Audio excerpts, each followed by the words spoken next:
اللہ نے اپنے آخری نبی کو جب بھی پکارا یا ایوہ النبی کہا، یا ایوہ الرسول کہا، یا ایوہ المدثر کہا، یا ایوہ المزمل کہا. یہ عظمت اس آخری نبی کی، یہ مقام اس آخری نبی کا. اس نبی کا مقام تو یہ ہے میرے پیارے بھائیوں، جب اللہ کے نبی معراج کے سفر پہ جاتے ہیں، بیت المقدس میں آپ پہنچتے ہیں، آپ فرماتے رأیتنی فی جماعت من الانبیاء، میں نے دیکھا کہ وہاں بہت سارے انبیاء کی جماعت موجود ہے. آدم علیہ السلام موجود ہے، ابراہیم علیہ السلام موجود ہے، نوح علیہ السلام موجود ہے، اسحاق علیہ السلام موجود ہے. وہاں بہت سارے نبیوں کی جماعت کو میں نے دیکھا. فحانت الصلاۃ، اتنے میں وہاں نماز کا ٹائم ہو گیا.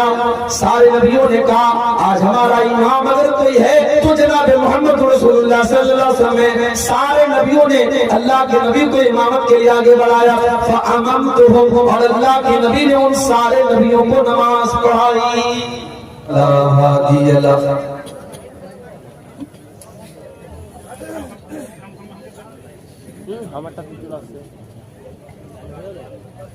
واشهد ان لا اله الا الله وحده لا شريك له واشهد ان محمدا عبده ورسوله. يا ايها الذين امنوا اتقوا الله حق تقاته ولا تموتن الا وانتم مسلمون.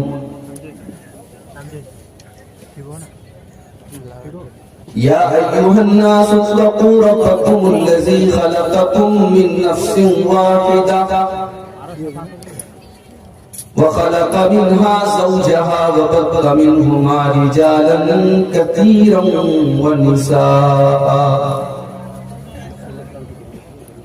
واتقوا الله الذي تساءلون به والأرحام إن الله كان عليكم رقيبا.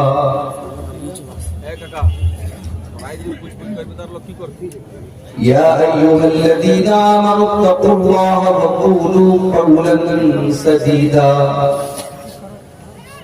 يصلح لكم أعمالكم ويغفر لكم ذنوبكم ومن يطع الله ورسوله فقد فاز فوزا عظيما. أما بعد فإن خير الحديث كتاب الله وخير الهدي هدي محمد صلى الله عليه وسلم وشر الأمور محدثاتها وكل محدثة بدعة وكل بدعة ضلالة وكل ضلالة في النار.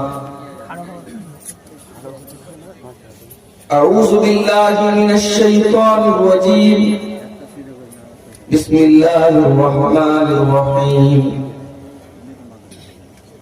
لقد جاءكم رسول من أنفسكم عزيز عليه ما عنتم حريص عليكم بالمؤمنين رؤوف رحيم.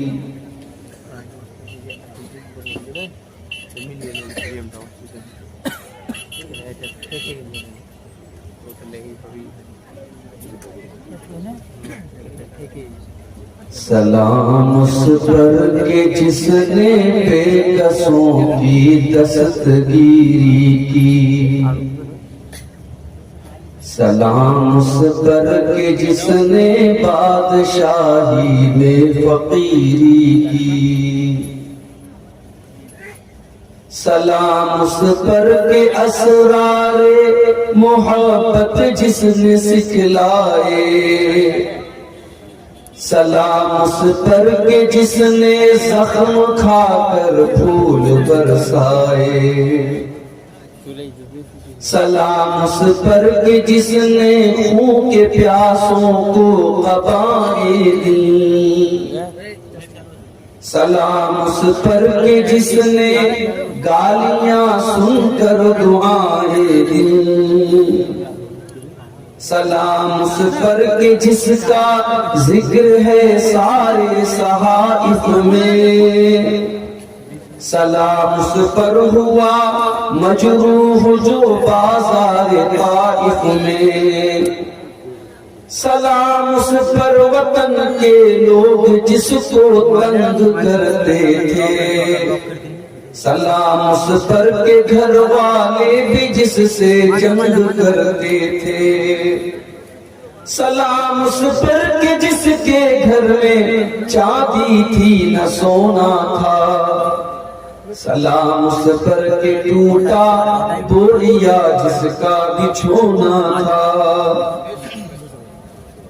سلام اس پر جو سچائی کی خاطر دکھ اٹھاتا تھا، سلام اس پر جو بھوکا رہ کے اوروں کو کھلاتا تھا، سلام اس پر جو امت کے لیے راتوں کو روتا تھا، سلام اس پر جو فرش خاک پر جاڑے میں سوتا تھا، سلام اس پر جو دنیا کے لیے رحمت ہی رحمت ہے، سلام اس پر کہ جس کی ذات فخر آدمیت ہے، سلام اس پر کہ جس نے جھولیاں بھر دی فقیروں کی، سلام اس پر کہ مشکیں کھول دی جس نے اسیروں کی، سلام اس پر کہ جس کی چاند تاروں نے گواہی دی، سلام اس پر کہ جس کی سنگ پاروں نے گواہی دی، سلام اس پر کہ جس نے زندگی کا راز سمجھایا، سلام اس پر کہ جو خود بدر کے میدان میں آیا، سلام اس پر کہ جس کا نام لے کر اس کے شیدائی الٹ دیتے ہیں تختے قیصریت اوج دارائی، سلام اس پر کہ جس کے نام لیوا ہر زمانے میں بڑھا دیتے ہیں ٹکڑا سرفروشی کے فسانے میں، سلام اس ذات پر جس کے پریشان حال دیوانے سنا سکتے ہیں اب بھی خالد و حیدر کے افسانے، سلام اس پر کہ جس کی بزم میں قسمت نہیں سوتی، درود اس پر کہ جس کے ذکر سے سیری نہیں ہوتی، درود اس پر کہ جس کے تذکرے ہیں پاک بازوں میں، درود اس پر کہ جس کا نام لیتے ہیں نمازوں میں، درود اس پر جسے شمع شبستان ازل کہیے، درود اس ذات پر فخر بنی آدم جسے کہیے، درود اس پر سلام اس پر سلام اس پر درود اس پر، اللہم صلی وسلم وبارک علیہ۔ صدر محترم، ناظم اجلاس، محترم بزرگوں، نوجوان ساتھیوں، ماں اور بہنوں، پیارے بچوں، آج کا یہ پروگرام کافی پہلے اس پروگرام کی تاریخ متعین ہوئی تھی، اور اسحاق بھائی جو اس پروگرام کے ذمہ دار ہیں، انہوں نے 1 سال پہلے ہی سے مجھ سے یہ وعدہ لیا تھا کہ مجھے آج کے اس پروگرام میں آنا ہے، مگر ہم سب جانتے ہیں کب کس کے ساتھ کیا حالات ہو جائیں کوئی نہیں جانتا، اور میری اپنی سچویشن یہ ہے، کل رات میں گجرات کے واپی میں ایک پروگرام میں تھا، وہاں سے ٹرین پکڑ کر کے ممبئی آیا، صبح ممبئی کی فلائٹ سے بنارس سے سیدھے مدرسے کے بعد چونکہ آج کے اس پروگرام میں آنا تھا، اور بنارس مغل سرائے سے کی ٹرین تھی اس روٹ کی برہمپترا ایکسپریس، اس ٹرین کو پکڑنے کے لیے میں بائک سے اپنے مدرسے سے اسٹیشن کے لیے نکلا، 5 منٹ کی دیر ہو گئی اور ٹرین میری آنکھوں کے سامنے سے نکلی۔ اس کے بعد کوئی آپشن نہیں تھا، کوئی فلائٹ وغیرہ بھی نہیں تھی، اور میں اسٹیشن ہی پر بیٹھا تھا، پھر یہ طے ہوا کہ اب ایک ہی راستہ ہے کہ وہاں سے میں 4 ویلر کے ذریعے، کار کے ذریعے آؤں۔ گوگل پر میں نے چیک کیا 650 کلومیٹر کا سفر، اور گوگل کے مطابق 12 سے 13 گھنٹے لگ سکتے تھے۔ میں نے اللہ کا نام لے کر کے، چونکہ مسلسل سفر میں تھا، رات میں بھی 1-2 گھنٹہ ٹرین میں جو سویا ہوں، اور اس کے بعد پھر یہ سفر کرنا تھا۔ اللہ کی توفیق سے مسلسل 12 گھنٹے سفر کرنے کے بعد تقریباً 2 بجے آپ کے سونا کوڑ کے علاقے میں پہنچا، اور یہ اللہ کا کرم ہے، اس کی توفیق ہے، اور آپ حضرات کی محبت ہے کہ اتنی رات کے باوجود آپ حضرات منتظر ہیں اور بیٹھے ہوئے ہیں۔ ہماری مائیں بہنیں بھی بہت ساری بیٹھی ہیں۔ اللہ تعالیٰ آپ سب کی، ہم سب کی حاضری کو قبول فرمائے، اور جو باتیں اس سے پہلے مقررین نے بیان کی اور جو باتیں میں بیان کرنے جا رہا ہوں، ان میں جو باتیں صحیح ہوں، جو قرآن و سنت کے مطابق ہوں، اللہ تعالیٰ ان باتوں کو ہم سب کو اس پر عمل کرنے کی توفیق عطا فرمائے، آمین۔ میرے بھائیوں، ہم اور آپ بڑے خوش نصیب ہیں۔ اللہ تعالیٰ نے ہم پر بہت بڑا کرم اور احسان یہ کیا کہ اس نے ہمیں اور آپ کو اپنے بے شمار نبیوں میں اپنے آخری نبی کا امتی دیا۔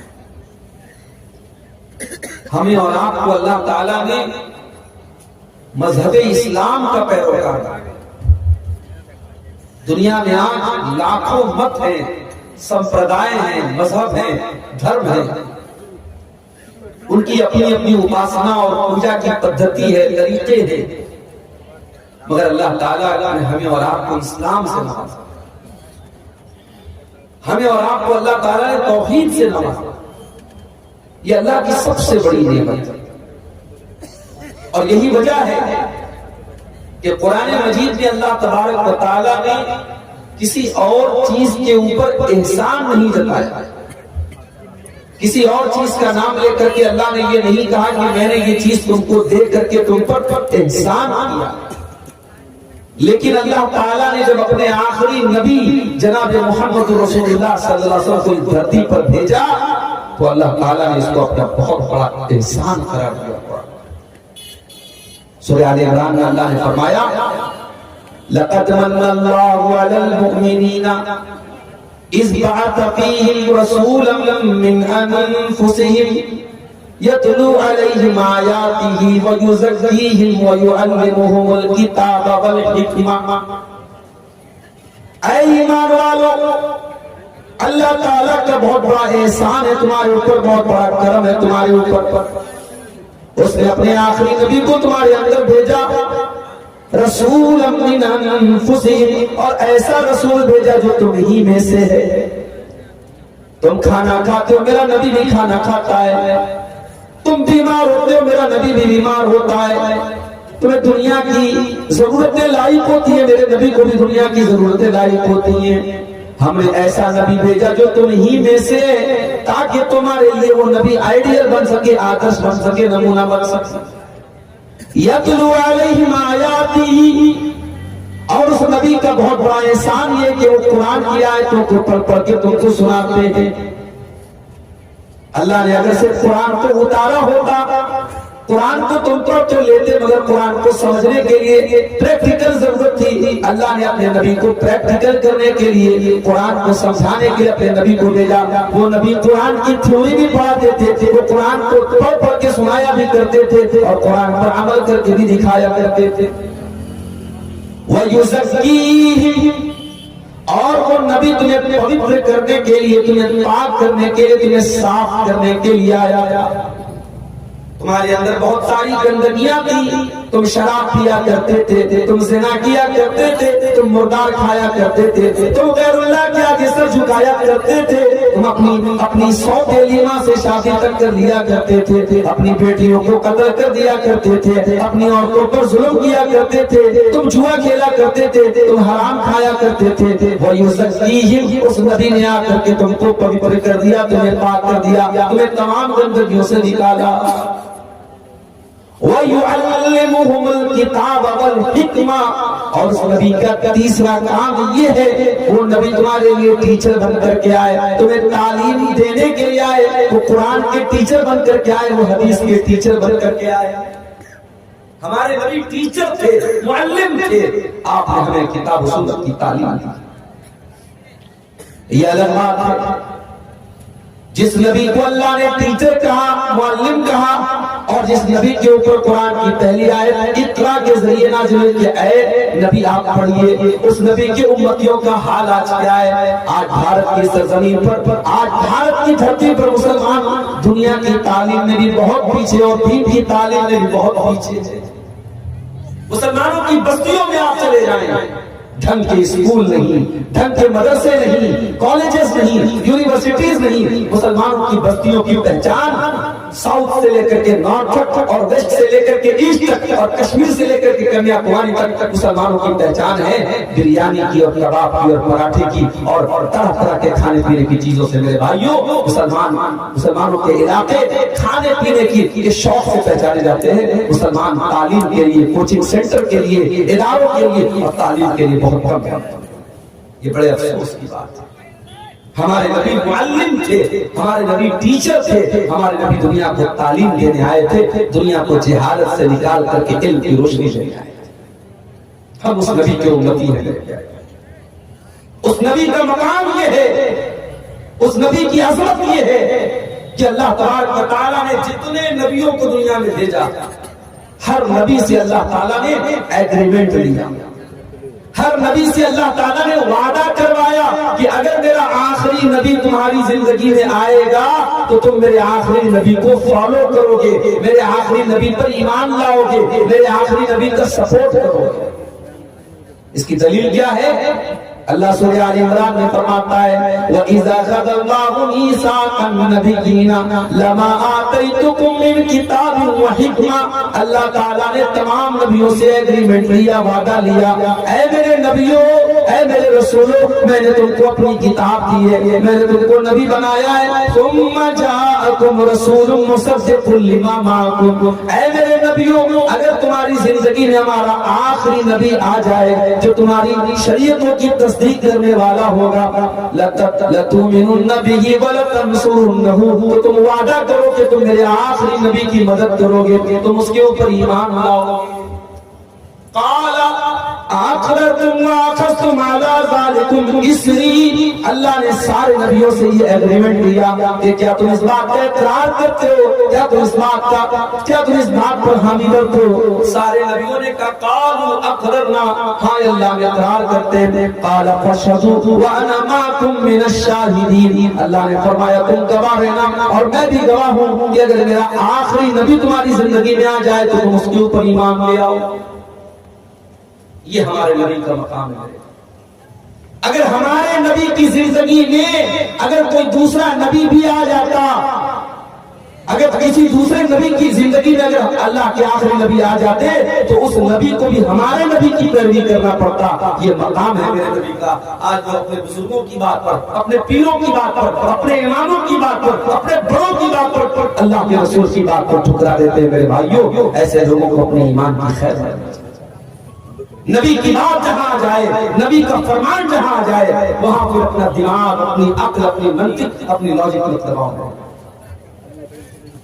حضرت عمر فاروق کو دیکھیں، ایک مرتبہ حضرت عمر فاروق تورات کا ایک نسخہ لاتے ہیں اور اس کو اللہ کے نبی کے سامنے لا کر کے پڑھنے لگتے ہیں۔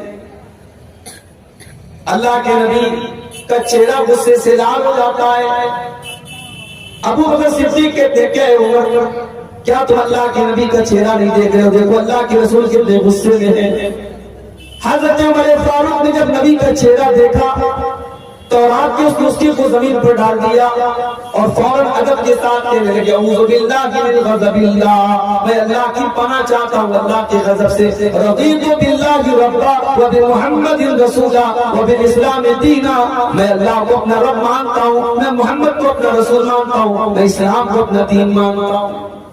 آپ نے فرمایا والذی نفس محمد بیدہ، اے عمر اس اللہ کی قسم جس کے ہاتھ میں محمد کی جان ہے، لو بدا لکم موسیٰ، اگر آج حضرت موسیٰ بھی زندہ ہو جائیں، اگر آج حضرت موسیٰ بھی آ جائیں اور تم مجھے چھوڑ کر کے موسیٰ علیہ السلام کی پیروی کرنے لگو، لزللتم عن سواء السبیل، تو تم سیدھے راستے سے بھٹک جاؤ گے، تم صراط مستقیم سے بھٹک جاؤ گے۔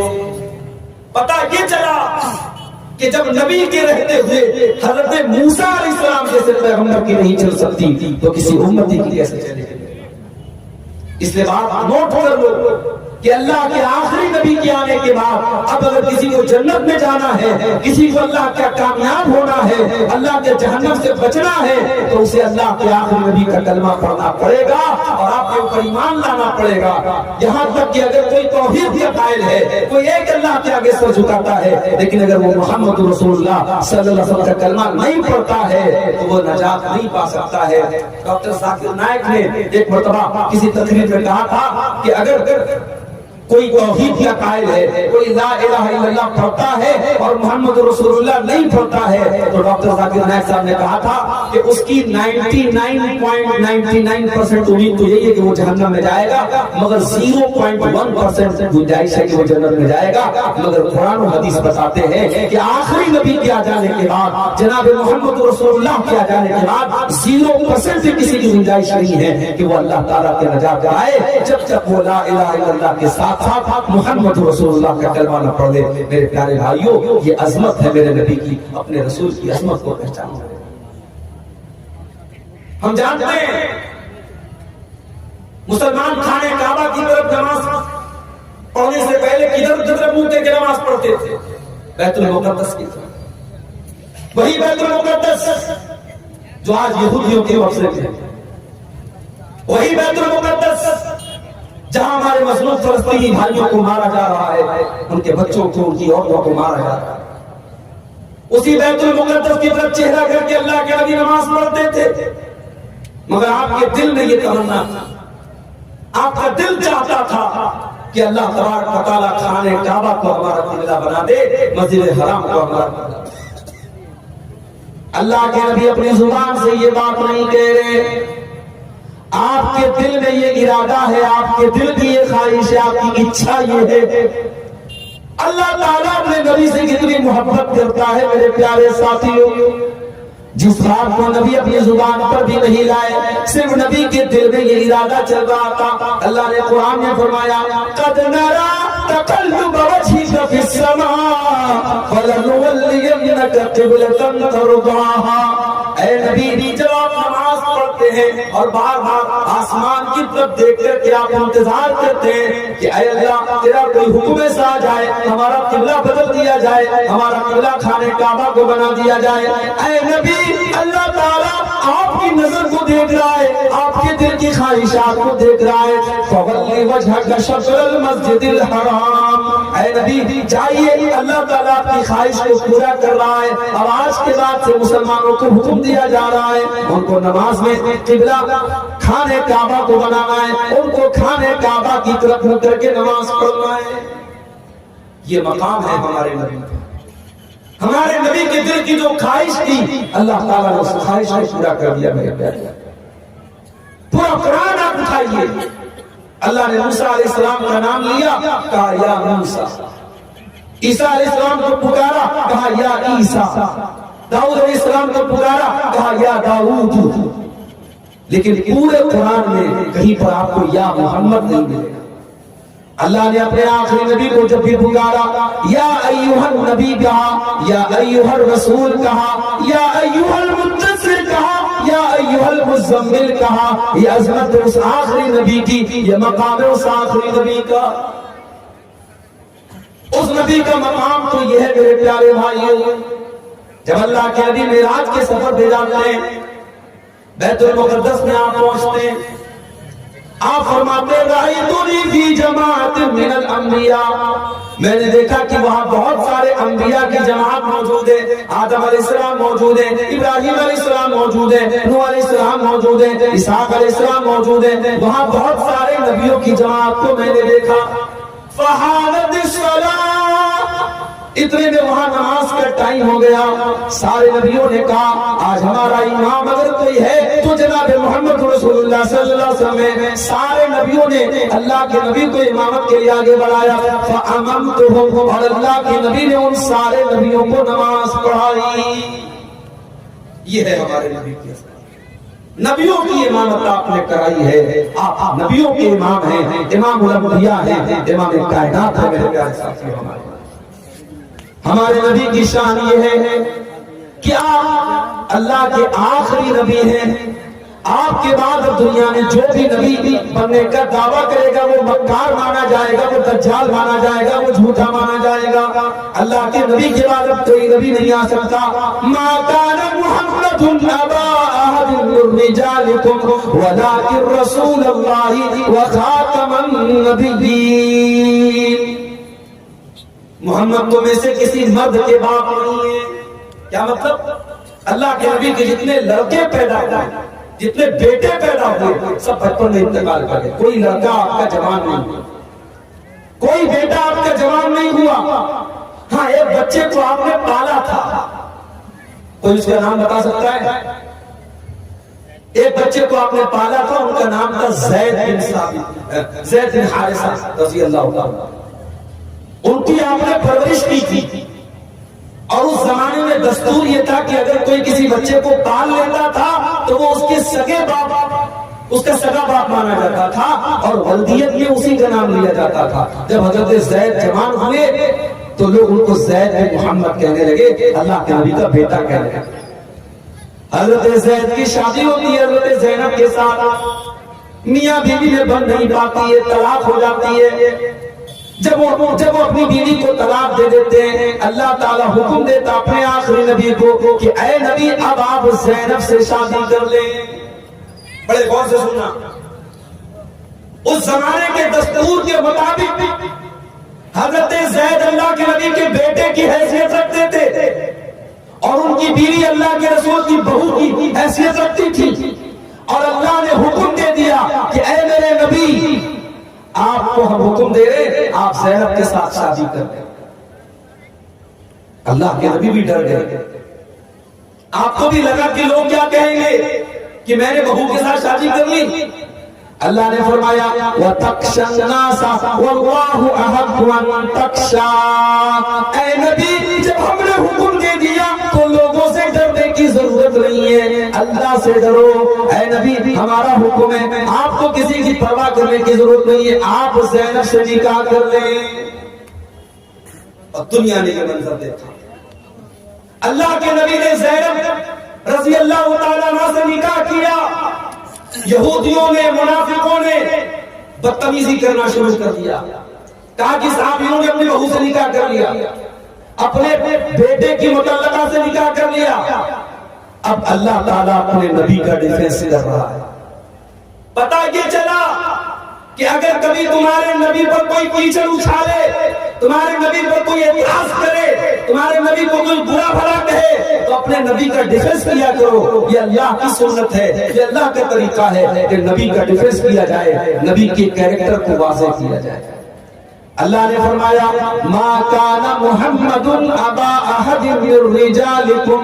محمد صلی اللہ علیہ وسلم کسی مرد کے باپ نہیں ہیں، ان کی اولاد میں کوئی تو مرد نہیں ہے.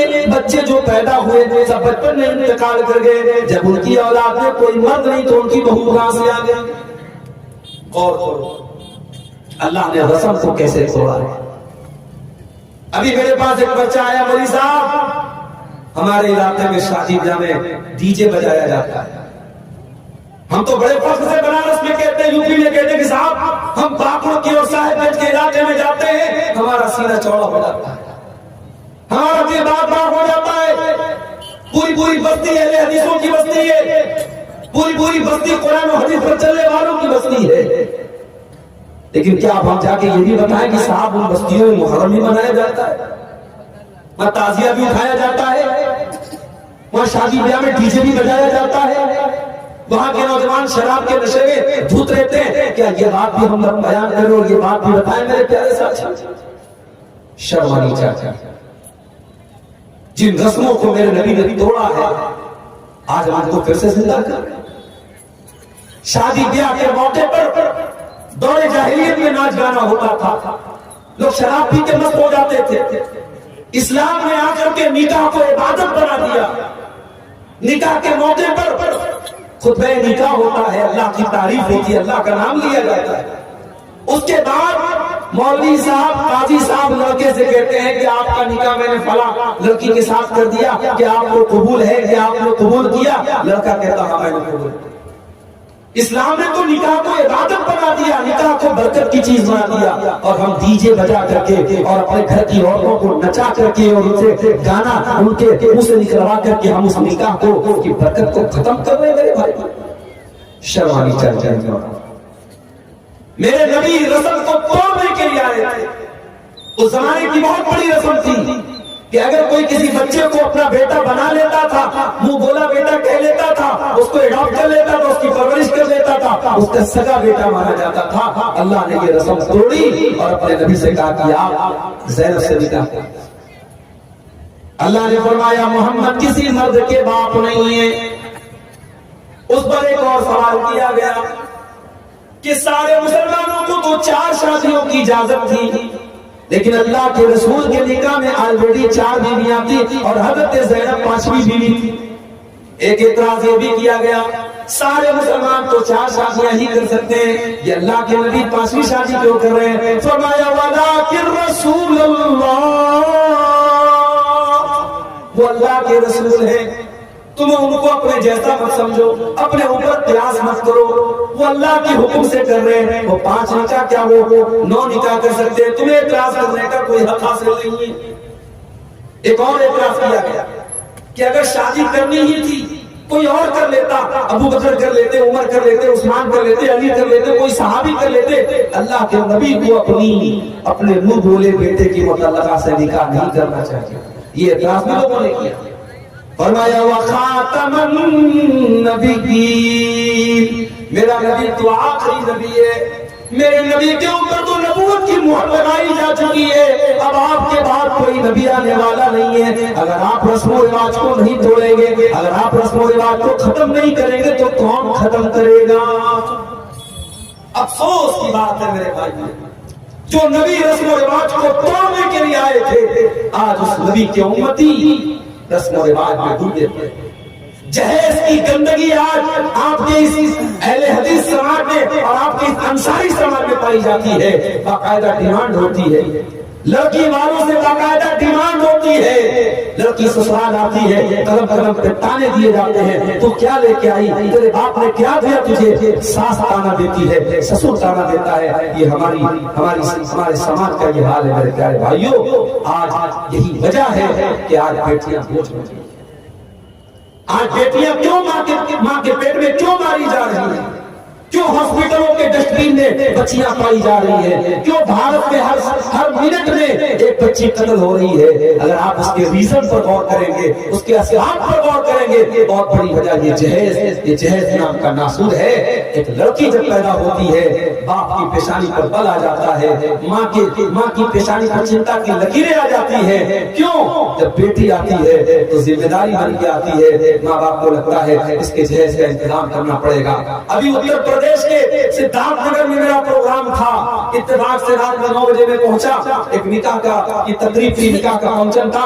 مجھ سے لوگوں نے کہا مولانا آپ بڑے موقع سے آئے ہیں، نکاح پڑھا دیجیے. ایک ڈاکٹر صاحب ہیں اپنی جماعت کے ہیں، لڑکی والے بھی اہل حدیث ہے، لڑکا والا بھی اہل حدیث ہے، آپ نکاح پڑھا دیجیے. میں نے نکاح پڑھا دیا. نکاح پڑھانے کے بعد میں ایک صاحب کہنے لگے مولانا آپ نے نکاح تو پڑھا دیا، آپ کو معلوم ہے اس نکاح میں جہیز کتنا ملا ہے؟ میں نے کہا مجھے تو نہیں معلوم. کہا کہ لڑکا چونکہ ڈاکٹر ہے تو 5 لاکھ روپیہ کیش اور 10 لاکھ کی گاڑی اس کو ملی. 5 لاکھ روپے کیش اور 10 لاکھ روپے کی گاڑی لڑکی والوں سے باقاعدہ ڈیمانڈ کر کے لیا گیا ہے. تو میں نے کہا اس کا مطلب لڑکی والے بہت پیسے والے لوگ ہیں، بہت بڑے لوگ ہیں. کہا نہیں مولوی صاحب، زمین بیچ کر کے لڑکی والوں نے یہ کام کیا ہے. اللہ، ہم اس لیول پر پہنچ گئے. ایک لڑکی کا باپ اپنی لڑکی کی شادی کرنے کے لیے اپنا گھر بیچے، اپنی زمین بیچے، اپنی کڈنی بیچے، اپنا جسم بیچے اور اس کے بعد وہ لڑکی کی شادی کرے. میرے پیارے ساتھیوں، اللہ کی قسم یہ میرے نبی کا طریقہ نہیں ہے، یہ میرے نبی کو اسوا نہیں ہے. میرے نبی نے بیٹیوں کو بوجھ نہیں بنایا ہے، میرے نبی نے تو بیٹیوں کو رحمت بنایا تھا، میرے نبی نے تو بیٹیوں کو رحمت بتایا تھا. میرے نبی نے جو طریقہ بتایا ہے اس طریقے میں کبھی لڑکی کے باپ کو کسی کے دروازے پہ جا کے بھیک مانگنے کی ضرورت نہیں ہے، کسی بینک سے لون لینے کی ضرورت نہیں ہے. اسلام نے تو لڑکی کے باپ پر کسی بھی طریقے کی دعوت بھی نہیں رکھی ہے. دعوت بھی دے گا تو لڑکے کا باپ دے گا، ولیمہ کا انتظام لڑکے والا کرے گا. لیکن آج افسوس کی بات یہ ہے، ہم اہل حدیث بھی ہیں صاحب، ہم بڑے پکے مسلمان بھی ہیں، ہم جو ہے بہت اپنے آپ کو دیندار بھی کہہ رہے ہیں، اور یہ ساری گندگیاں آج ہمارے اندر ہیں. میرے پیارے ساتھیوں، اس نبی کا کلمہ پڑھتے وقت ہمیں سوچنا چاہیے، اس نبی سے اپنا نام جوڑتے وقت ہم سوچنا چاہیے کہ وہ نبی کیسے تھے اور ہم کیسے تھے. اس نبی کی عظمت جانتے ہیں؟ اللہ نے فرمایا لقد جاءکم رسول من انفسکم عزیز علیہ ما عنتم. اے مسلمانوں، تم اللہ کا شکریہ ادا کرو، اللہ نے تم کو اتنا پیارا رسول دیا، اتنا پیارا رسول دیا. عزیز علیہ ما عنتم، جب تمہیں تکلیف پہنچتی ہے میرے نبی کو برا لگ رہا ہے، تمہاری تکلیف میرے نبی کے دل کو چوٹ پہنچاتی ہے، تم تکلیف میں پڑتے ہو اور درد میرے نبی کو ہوتا ہے. عزیز علیہ ما عنتم حریص علیکم، اور وہ نبی تمہیں ہر طریقے سے فائدہ پہنچانا چاہتا ہے. ہمارے نبی کا مشن ایک تھا میرے بھائی، لوگوں کا کیسے فائدہ ہوتا ہے، لوگوں کا کیسے بھلا ہو جائے، لوگ کیسے جہنم کی آگ سے بچ جائے. یہی مشن تھا میرا. طائف میں پتھر کیوں کھایا؟ آپ کے اوپر نماز کی حالت میں آپ کا گلا دبانے کی کوشش کی گئی، آپ کی گردن پر گندگی لا کے ڈالی گئی، آپ کو شاعر کہا گیا، آپ کو پاگل کہا گیا، آپ کو جادوگر کہا گیا، آپ کو مکہ سے نکلنے پر مجبور کیا گیا، آپ سے جنگ لڑی گئی، جنگ احد میں آپ کے دانت توڑے گئے، آپ کا چہرہ لہو لہان ہو گیا، آپ زخمی ہو گئے، آپ کو زہر دیا گیا. یہ ساری تکلیفیں میرے نبی نے کس لیے برداشت کی؟ کیا نعوذ باللہ میرے نبی کو شہرت چاہیے، میرے نبی کو دنیا کی دولت چاہیے، میرے نبی کو دنیا میں نام کمانا تھا؟ نہیں، میرے نبی کا ایک ہی مشن تھا. فَلَعَلَّكَ بَاخِعٌ نَفْسَكَ عَلَىٰ آثَارِهِمْ إِن لَّمْ يُؤْمِنُوا بِهَٰذَا الْحَدِيثِ أَسَفًا. اے نبی، آپ کو تو بس ایک بات کی چنتا ہے، ایک بات کی فکر ہے، لوگ کیسے ایمان لے آئے. اے نبی، اس چنتا میں، اس فکر میں کہیں آپ اپنے آپ کو ختم نہ کر لیں، کہیں آپ اپنے آپ کو ہلاک نہ کر لیں. نبی کا تو ایک ہی مشن تھا میرے بھائی، نبی لوگوں کو جہنم کی آگ سے بچانے کے لیے آئے. اور اسی لیے اللہ کے نبی فرماتے ہیں، بخاری اور مسلم کی روایت ہے، او لوگوں، میری مثال اور تمہاری مثال ایسی ہے جیسے کوئی انسان آگ جلاتا ہے، اور جیسے ہی آگ جلاتا ہے فَجَعَلَ هَٰذِهِ الْفِرَاشُ وَالدَّوَابُ يَقَعْنَ فِيهَا، یہ پتنگے اور یہ پروانے اس آگ میں جانے لگتے ہیں. ان پتنگوں کو، ان پروانوں کو وہ ہٹانے کی کوشش کرتا ہے مگر وہ بار بار اس آگ میں جاتے ہیں. اللہ کے نبی فرماتے ہیں انا آخذ بحجزکم عن النار وانتم تقتحمون فیہا. اے میری امت کے لوگوں، میں تو تمہاری کمر پکڑ کے تم کو جہنم کی آگ سے بچانے کے لیے آیا ہوں، لیکن تم بار بار جہنم کی آگ میں چل جا رہے ہو، چلتے چلے جا رہے ہو. وہ نبی ہمیں جہنم سے بچانے کے لیے. معراج کا واقعہ یاد کیجیے.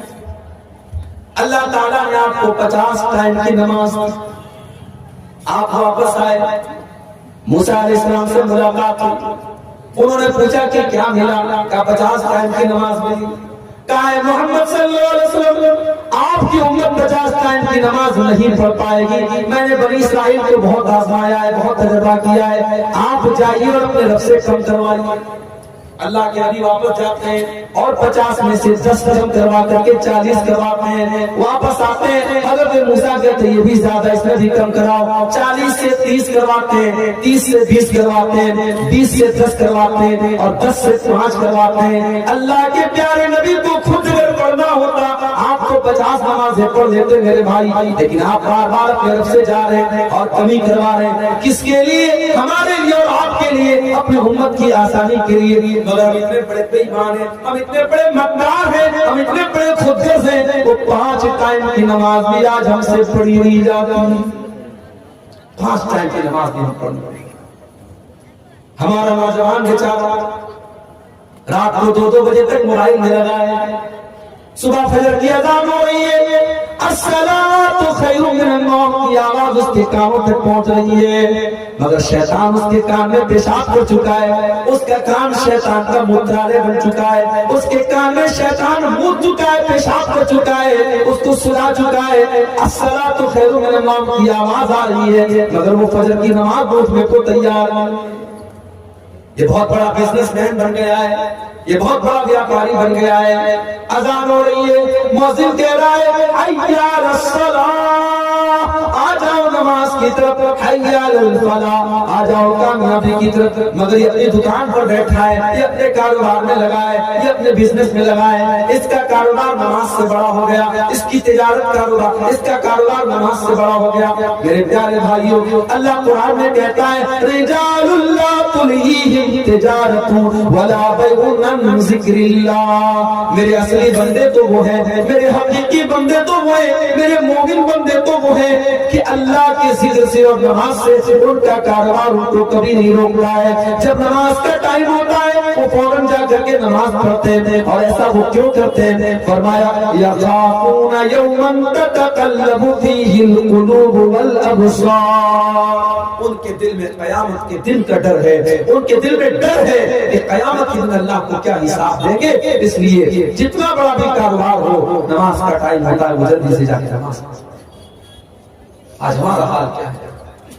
نبی سے محبت کا دعویٰ بہت کرتے ہیں، نبی کے نام پہ جان دینے کی بات کرتے ہیں، اور 5 ٹائم کی نماز بھی ہم پڑھنے کو تیار نہیں ہے. جو نماز نبی کی آنکھوں کی ٹھنڈک تھی اور جو 50 ٹائم کی ملی تھی اور نبی کے کہنے پر اور نبی کی سفارش پر اللہ تعالیٰ نے 5 نماز کر دیا تھا، اس نماز کو بھی ہم پڑھنے کو تیار نہیں ہے. عزیز علیہ ما عنتم، او لوگوں ہم نے وہ نبی تم کو دیا ہے جو نبی تم سے بہت زیادہ پیار کرتے ہیں، بہت زیادہ پیار کرتے ہیں. وہ نبی رات کو اٹھتے ہیں، قرآن پڑھتے ہیں. حضرت عیسیٰ نے اپنی امت کے لیے دعا مانگ لی، ابراہیم علیہ السلام نے اپنی امت کے لیے دعا مانگ لی. اللہ کے نبی رات کو اٹھتے ہیں اور روتے ہوئے کہتے ہیں اللہم امتی، اللہم امتی. اے اللہ میری امت کا کیا ہوگا، اے اللہ میری امت کا کیا ہوگا.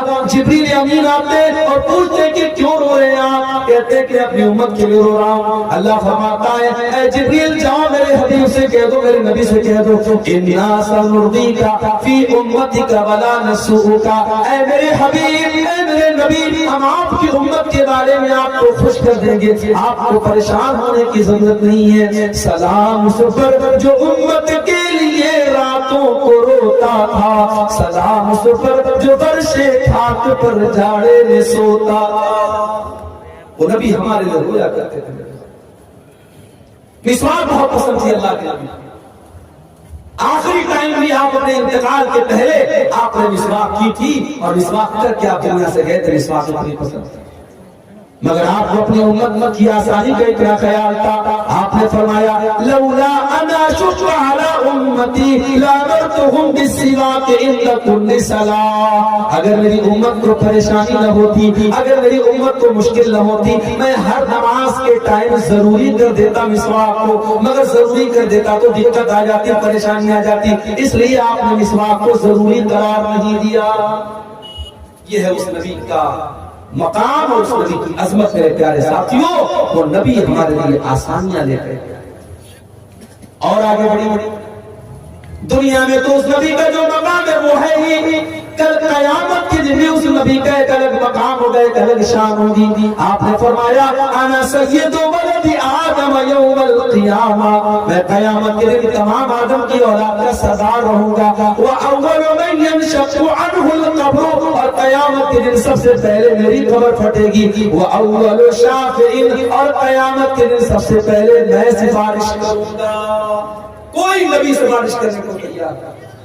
سورج 1 میل کی دوری پر، گرمی سے لوگ بے حال، پسینے سے بے حال، اور اللہ تعالیٰ انتہائی غصے میں ہوگا، اور لوگ سارے نبیوں کے پاس جائیں گے اور سارے نبی کہیں گے ہم آج اللہ کی بارگاہ میں بات نہیں کر سکتے، اللہ بہت غصے میں ہے، ہم بول نہیں سکتے، ہم سے کچھ چوک ہوئی ہم بات نہیں کر سکتے۔ سارے نبی اپنی فکر کریں گے، اور جب ہمارے نبی کے پاس لوگ جائیں گے، محمد رسول اللہ کے پاس لوگ جائیں گے، آپ کہیں گے انا لہا، میں تمہاری سفارش کروں گا، اور اللہ کے آخری نبی اللہ کی بارگاہ میں ایسا سجدہ کریں گے ویسا سجدہ آج تک کسی نے نہیں کیا، اللہ کی ایسی تعریف بیان کریں گے ویسی تعریف آج تک کسی نے نہیں کی، اور اس کے بعد اللہ آواز دے گا یا محمد ارفع راسک، اے میرے نبی، اے محمد آپ سر اٹھائیے، سل توتا، آپ مانگیے آپ کو دیا جائے گا، اشفا تو شفا، آپ شفاعت کیجیے آپ کی شفاعت قبول۔ مگر نوٹ کر لو میری بات، قیامت کے دن نبی کی سفارش اور نبی کی شفاعت کسی مشرک کو نصیب نہیں ہوگی، کسی بدعتی کو نصیب نہیں ہوگی، کسی لال کالے پیلے دھاگے پر اپنا بھروسہ کرنے والے کو، اور کسی قبر پر، اور کسی مورتی پر، اور کسی پیڑ پر سجدہ کرنے والے کو نصیب نہیں ہوگی۔ قیامت کے دن اگر اللہ کے نبی کی شفاعت نصیب ہوگی تو توحید والوں کو نصیب ہوگی۔ اسی لیے اللہ کے نبی فرماتے ہیں، بخاری اور مسلم کی روایت ہے کہ ہر نبی کو اللہ تعالیٰ نے ایک دعا ایسی دی جس کی قبول کرنے کی اللہ نے گارنٹی لے لی، اور ہر نبی نے اپنی اس دعا کو دنیا میں مانگ لیا، لیکن میں نے اپنی دعا کو سنبھال کے رکھا ہے، اور میں وہ دعا کس کے لیے سنبھال کے میں نے رکھا ہے؟ شفاعت لامتی، میں قیامت کے دن اپنی امت کے لیے شفاعت کروں گا، وہی نائلۃ انشاءاللہ من مات لا یشرک باللہ شیئا، اور قیامت کے دن میں اس کے لیے سفارش کروں گا جو توحید پر مرا ہوگا، جو لا الہ الا اللہ پر مرا ہوگا، جس کا خاتمہ توحید پر ہوگا۔ میرے پیارے بھائیوں، جس انسان کی توحید صحیح نہ ہو، جس انسان کا عقیدہ صحیح نہ ہو، جو انسان شرک کر کے دنیا سے جائے گا، اس کو قیامت کے دن رسول کی شفاعت میں نصیب ہوگی۔ اور آگے اس نبی کا مقام یہ ہے، اس نبی کی شان یہ کہ اللہ قرآن میں کہتا ہے وَمَا أَرْسَلْنَاكَ إِلَّا رَحْمَةً لِّلْعَالَمِينَ، اے نبی ہم نے آپ کو ساری کائنات کے لیے رحمت بنا کر کے بھیجا۔ اس نبی کی شان یہ کہ وہ دشمنوں کے لیے بھی رحمت بن کر کے آئے، اپنوں کے لیے بھی رحمت بن کر کے آئے، مسلمانوں کے لیے بھی رحمت بن کر کے آئے، غیر مسلموں کے لیے بھی رحمت بن کر کے آئے۔ وہ نبی جانوروں کے لیے بھی رحمت بن کر کے آئے، جانوروں کو بھی تکلیف پہنچانے کا آپ نے حکم نہیں دیا۔ ایک عورت نے بلی کو پکڑا اور بلی کو تڑپا تڑپا کے بھوکا پیاسا رکھا، بلی مر گئی۔ اللہ کے نبی فرماتے ہیں وہ عورت جہنم میں جائے گی، اس نے ایک بلی کو، ایک بے زبان جانور کو تڑپا کر کے مار دیا، اور ایک ویشیا اور ایک بچے عورت، اس نے کنویں سے پانی نکالا، اور ایک پیاسے کتے کو جو پیاس سے تڑپ رہا تھا اپنے موزے سے پانی نکال کر کے کتے کو پلایا۔ اللہ کے نبی فرماتے ہیں اس ویشیا عورت کا یہ عمل اللہ تعالیٰ نے قبول کر کے اس کی بخشش کر دی۔ ایک کتے کو، ایک جانور کو پانی پلانے کی وجہ سے اللہ تعالیٰ نے اس کی مدد کر دی۔ جانوروں کے بھی آپ رحمت کرتے ہیں۔ اب کوئی یہاں پہ سوال کر سکتا ہے کہ صاحب اگر جانوروں کے لیے رحمت ہے اسلام اور اللہ کے نبی، تو آپ کے مذہب میں مانساہار کی تعلیم کیوں دی گئی، اور آپ کے مذہب میں گوشت کھانے کی تعلیم کیوں دی گئی؟ تو میرے بھائی یہ بھی اللہ کی رحمت ہے، یہ بھی اللہ کی رحمت ہے۔ اس نے جن حلال جانوروں کو ہمارے لیے حلال بنایا ہے، ہمارے کھانے کے لیے خوراک بنایا ہے، انہی جانوروں کو ہم کھاتے ہیں، ہم کسی حرام جانور کو نہیں کھاتے ہیں۔ یہ بکرا بکری ہے، بھیڑا وغیرہ ہے، یہ جتنے بھی حلال جانور ہیں ہم انہی جانوروں کا گوشت کھاتے ہیں، اور جو حرام جانور ہیں ان کو ٹچ نہیں کرتے ہیں، اور حلال بھی ہم اللہ کا نام لے کے جب ہم ذبح کرتے ہیں تب حلال ہوتا ہے۔ ایسا نہیں کوئی بکرا اگر مرا پڑا ہو، جنگل میں مرا پڑا ہو، نہیں کھا سکتے جب تک اللہ کا نام لے کر اسلامی طریقے سے اس کو ذبح نہ کیا گیا ہو، ہم اس کو نہیں کھا سکتے ہیں۔ اور جب ہم جانور کو ذبح کرتے ہیں تو میڈیکل سائنس یہ کہتا ہے کہ جو آج جو جھٹکے سے مارتے ہیں جانوروں کو، اس میں جانور کو بہت تکلیف ہوتی ہے، اور جو اسلام کا طریقہ ہے کہ اس کی جو رگیں، جو اسلام نے جو رگیں بتائی ہے، اور ان رگوں کے اوپر جب چھری چلائی جاتی ہے تو جانور کی جان جو ہوتی ہے بہت آسانی سے نکلتی ہے۔ اور اسی لیے اللہ کے نبی فرماتے ہیں جب تم جانور کو ذبح کرو تو اچھے طریقے سے ذبح کرو، چھری کو تیز کر لو، جانور کو تڑپا کے مارنے کی اسلام تعلیم نہیں دیتا۔ میرے نبی تو بے جان چیزوں کے لیے بھی رحمت بن کر کے آئے، آپ ایک کھجور کے تنے پر کھڑے ہو کر کے خطبہ دیا کرتے تھے. ایک عورت کی نظر پڑ گئی جو اللہ کے نبی کے خطبے میں آیا کرتی تھی. اس نے دیکھا کہ اللہ کے نبی کھجور کے تنے پر کھڑے ہو کر کے خطبہ دے رہے ہیں. اس نے کہا اللہ کے نبی میرا بیٹا کارپینٹر ہے, بڑی کا کام کرتا ہے. اے اللہ کے نبی میں چاہتی ہوں کہ آپ ایک اچھے سے ممبر کا انتظام کر دوں تاکہ آپ اس ممبر پر کھڑے ہو کر کے خطبہ دیں. اس لکڑی کے تنے پر آپ کھڑے ہو کر کے خطبہ دیتے اچھا نہیں لگتا ہے. آج ہمارے یہاں مولوی پھٹے پرانے کپڑے پہنتا ہے تو لوگ کہتے ہیں مولوی کو تو اللہ نے بڑی برکت دی ہے.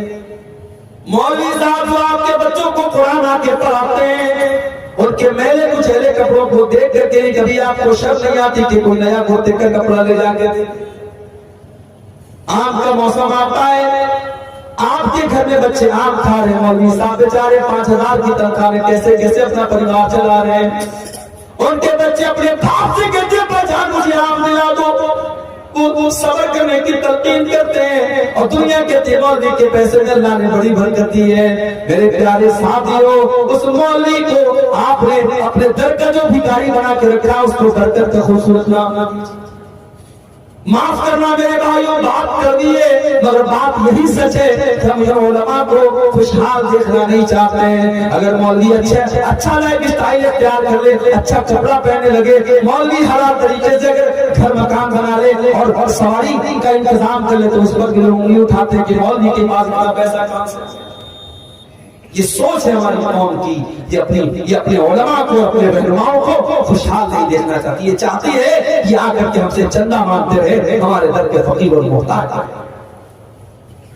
لاک ڈاؤن میں ہم نے دیکھا کتنی مسجدوں میں امام جن کو 8,000 10,000 تنخواہ دی جاتی تھی, مدرسوں میں پڑھانے والے ٹیچر جن کو 8-10 ہزار کی تنخواہ دی جاتی تھی اور اس تنخواہ سے ان کا گھر پریوار چلا کرتا تھا. لاک ڈاؤن لگ گیا, مدرسے والوں نے آنکھیں پھیر لی, مسجد کی کمیٹی نے آنکھیں پھیر لی, مولوی صاحب ہمارے فنڈ میں کوئی پیسہ نہیں ہے. اور مولویوں نے کتنی پریشانیوں کے ساتھ اپنے ایام کاٹے, اپنے دن کاٹے. میرے بھائیوں لوگوں سے قرضے لے کر کے, لوگوں سے مدد مانگ کر کے انہوں نے اپنا گزارا کیا.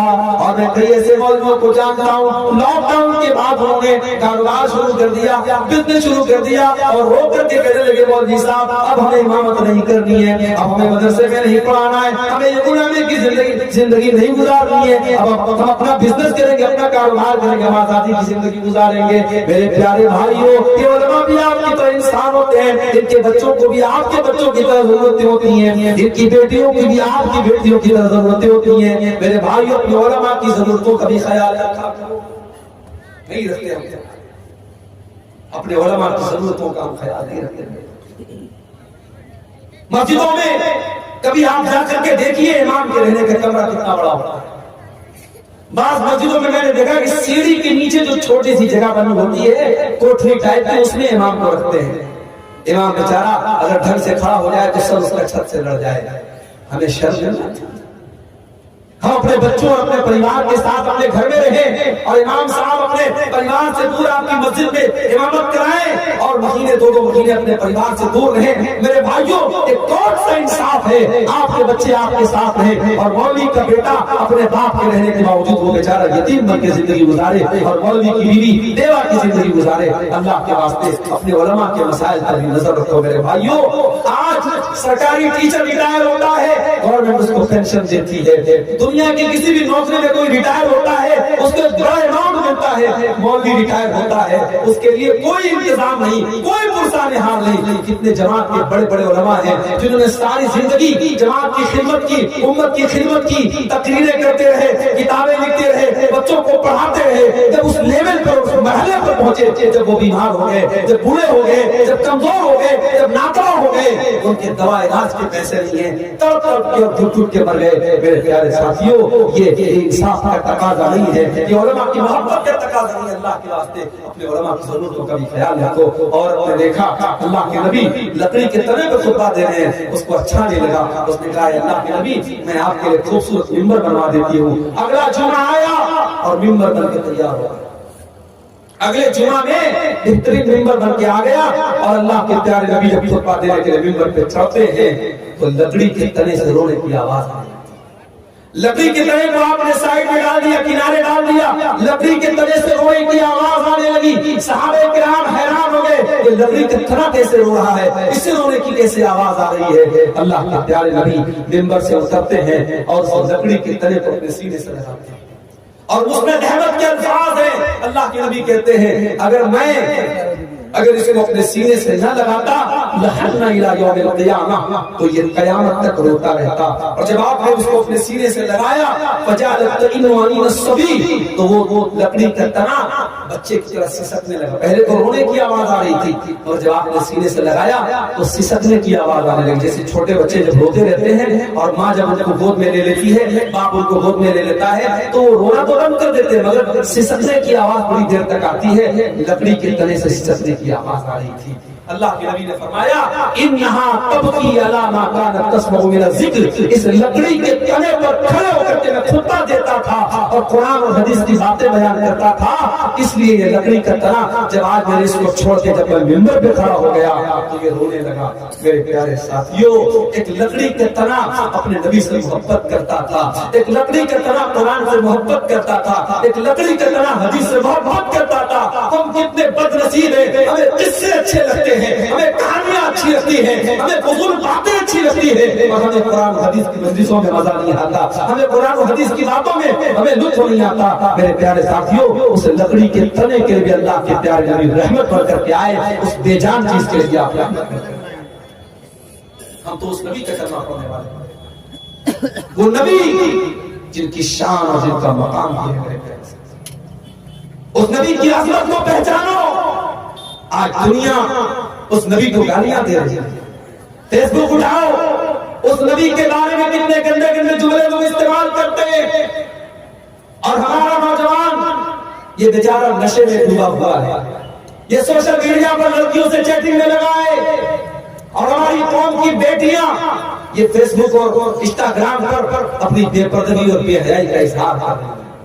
ارے تمہارے ایمان کی غیرت کہاں مر گئی؟ تمہارے نبی کی محبت کہاں مر گئی؟ اگر تمہیں اپنے نبی سے پیار ہوتا، اپنے نبی سے محبت ہوتی، تو تم سوشل میڈیا پر یہ جو طوفان بدتمیزی مچایا جا رہا ہے، تمہارے نبی کے اوپر جو یہ کیچڑ اچھالے جا رہے، تم علم حاصل کرتے، تم انگلش سیکھتے، تم قرآن پڑھتے، تم نبی کی سیرت پڑھتے اور ان لوگوں کا منہ توڑ جواب دیتے۔ مولانا ثناء اللہ امرتسری رحمۃ اللہ علیہ، اللہ ان کی قبر کو نور سے بھر دے، ان کے دور میں ایک آریہ سماجی نے کتاب لکھی، اللہ کے نبی پر بڑے گندے گندے حملے کیے، بڑے گندی گندی باتیں لکھی، اور کتاب کا نام رکھا رنگیلا رسول۔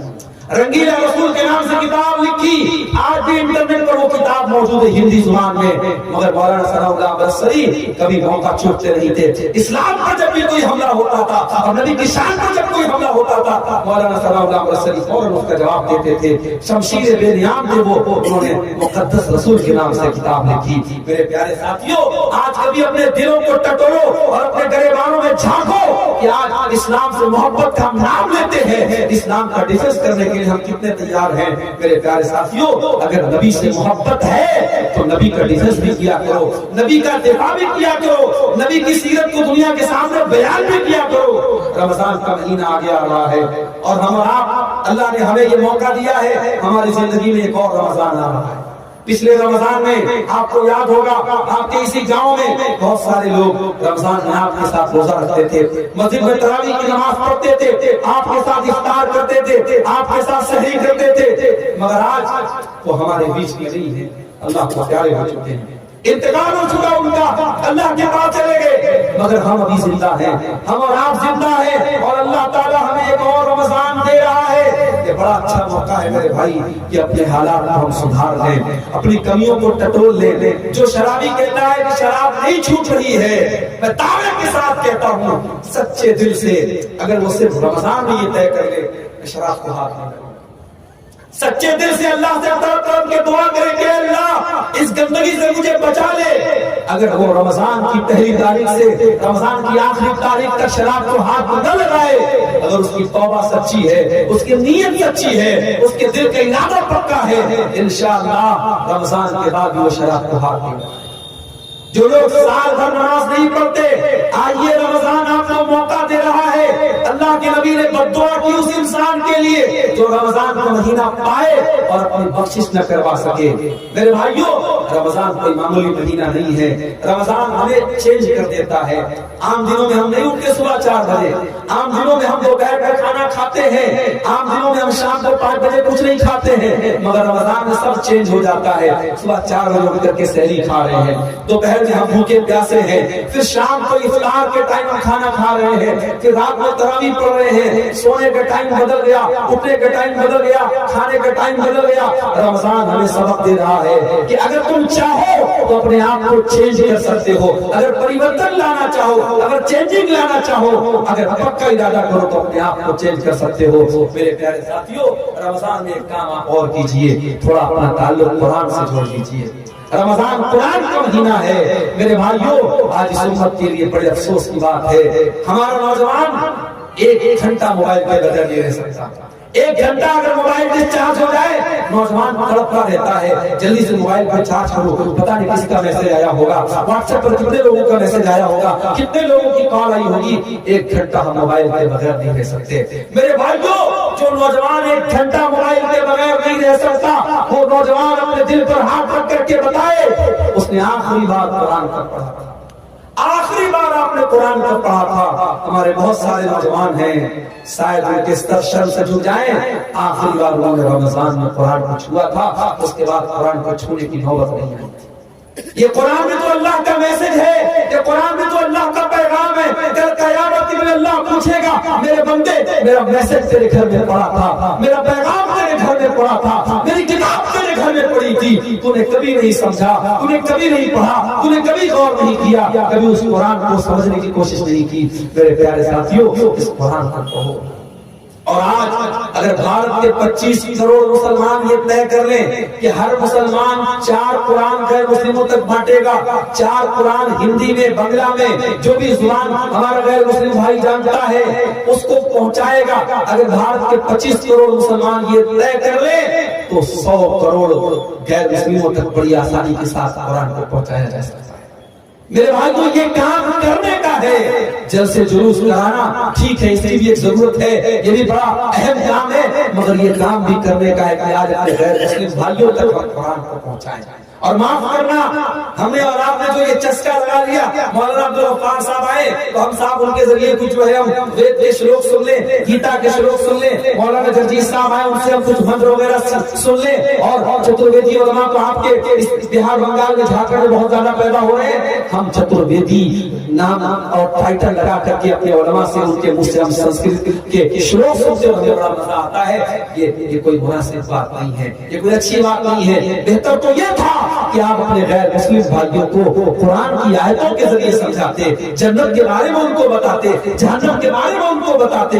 میرے پیارے ساتھیوں، آج کام یہ کرنے کا ہے، آج نبی کی سیرت کو عام کرنے کا موقع اور وقت ہے۔ میرے بھائیوں، آج دنیا پیاسی ہے، آج دنیا کو ضرورت ہے محمد رسول اللہ کی تعلیم کو جاننے کی، اور ہمارا اور آپ کا تو یہ عقیدہ ہے کہ ہمارے نبی اللہ کے سچے رسول ہیں اور ہمارا دین اللہ کا سچا دین ہے، اور جب اللہ کا سچا دین ہے تو یقین رکھو میرے بھائی، اس بات کی گارنٹی ہے کہ اس دین کے اندر اللہ تعالیٰ نے ایک اٹریکشن رکھا ہے، ایک آکرشن رکھا ہے۔ اس دین کے اندر اللہ تعالیٰ نے ہر انسان کے دل میں ایک آواز ہے، ہر انسان کی فطرت کو، اس کے نیچر میں یہ دین موجود ہے، بس ضرورت ہے اس کو باہر لانے کی۔ اگر ہمارا کوئی غیر مسلم بھائی، اگر اس کو ہم صحیح طریقے سے اسلام کے بارے میں سمجھائیں تو کچھ نہیں تو کم سے کم اس کے دماغ میں جو غلط فہمی کا نفرت ڈالا گیا ہے، جو زہر ڈالا گیا ہے، وہ انشاءاللہ دور ہو جائے گا۔ آج رسول کی عظمت کے موضوع پر یہ خطاب کرتے ہوئے میں آپ کو یہ پیغام بھی دینا چاہتا ہوں کہ اگر آپ کو اپنے رسول سے محبت ہے تو اپنے رسول کی سیرت کو آپ پڑھیے اور سمجھیے۔ ابھی آپ نے سنا ہوگا بنگلہ دیش کے بہت بڑے عالم جو ہے ڈاکٹر مجیب الرحمان صاحب کا بھی حال میں انتقال ہوا، جنہوں نے بنگلہ زبان میں بڑے اہم کام کیے اور بڑی اہم کتابوں کو انہوں نے بنگلہ زبان میں ٹرانسلیشن کیا ہے۔ اور آپ کو یہ بھی پتا ہوگا کہ آپ کے اہل حدیث جماعت کے بہت بڑے عالم تھے مولانا صفی الرحمان مبارک پوری رحمۃ اللہ علیہ، انہوں نے اللہ کے نبی کے جیون کے اوپر، اللہ کے نبی کی سیرت کے اوپر انہوں نے کتاب لکھی تھی، اس کتاب کا نام تھا الرحیق المختوم۔ اور یہ کتاب ایک کمپٹیشن میں حصہ لینے کے لیے لکھی گئی تھی اور پوری دنیا کی سینکڑوں کتابوں میں اس کتاب کو پہلا پرائز ملا تھا. اور آج بھی پوری دنیا میں سیرت پر سب سے زیادہ اگر کوئی کتاب پڑھی جاتی ہے تو الرحیق المختوم پڑھی جاتی ہے, اور ہندی میں بھی وہ اویلیبل ہے اور بنگلہ زبان میں بھی اس کا انواد ہو چکا ہے. میں آپ سب کو یہ دعوت دیتا ہوں, اپنے نوجوانوں سے جو ہندی جانتے ہیں, جو بنگلہ جانتے ہیں, ان سے میں کہنا چاہتا ہوں کہ آپ زندگی میں ایک بار اپنے دل میں رسول کی محبت کو سجا کر کے اطمینان کے ساتھ الرحیق المختوم کو پڑھ دے. میرے بھائی, میرا دعویٰ ہے اگر آپ ایک مرتبہ اس پوری کتاب کو ختم کر لیں گے, آپ کے دل کا ایمان بڑھ جائے گا, آپ کے دل میں رسول کی محبت بڑھ جائے گی, اسلام سے محبت بڑھ جائے گی. میرے پیارے ساتھیوں, آج ہمارے نوجوانوں میں جو خرابیاں پائی جا رہی ہیں, جو دنیا کی محبت ہمارے سینوں میں پیدا ہو رہی ہے, جو شہوت پرستی ہمارے اندر آ رہی ہے, جو مال کی محبت میں ہم ڈوبے جا رہے ہیں, حرام کاروبار ہم کر رہے ہیں, جوا اور سٹے کے نئے نئے طریقے ہمارا نوجوان اپنا رہا ہے. ابھی کٹیہار کے علاقے میں گیا, ایک صاحب بتانے لگے کوئی کمپنی آئی ہے جو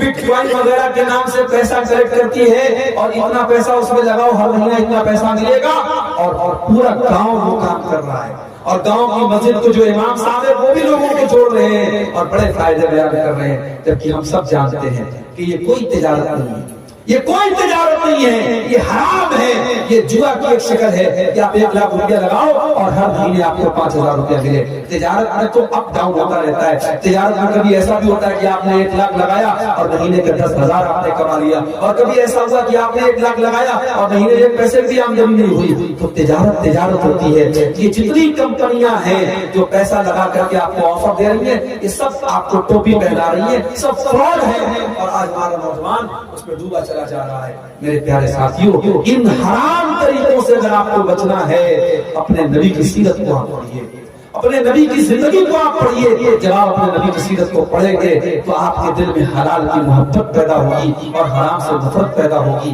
میری مائیں اور بہنیں, میں ان سے بھی کہنا چاہتا ہوں, اپنے نبی کی بیویوں کے حالات آپ پڑھیں, اپنے نبی کی بیٹیوں کے حالات آپ پڑھیں. آپ کے اندر جو برائیاں ہیں, جو خرابیاں ہیں, جو بے پردگی ہے, جو بے حیائی ہے, انشاءاللہ سب ختم ہو جائے گی. آج ضرورت ہے کہ اپنے نبی کی سیرت کو ہم جانیں اور پڑھیں. میرے پیارے ساتھیوں, دعا کیجیے اللہ تعالیٰ سے رب العالمین ہمیں اپنے نبی سے صحیح اور سچی محبت کرنے کی توفیق عطا فرمائے. رب العالمین ہمارے دلوں میں جو بگاڑ ہے, جو بغض و عداوت ہے, جو لالچ ہے, جو مال کی محبت ہے, اللہ تعالیٰ اس کو ختم کر کے ہمارے دلوں میں اپنے نبی کی سچی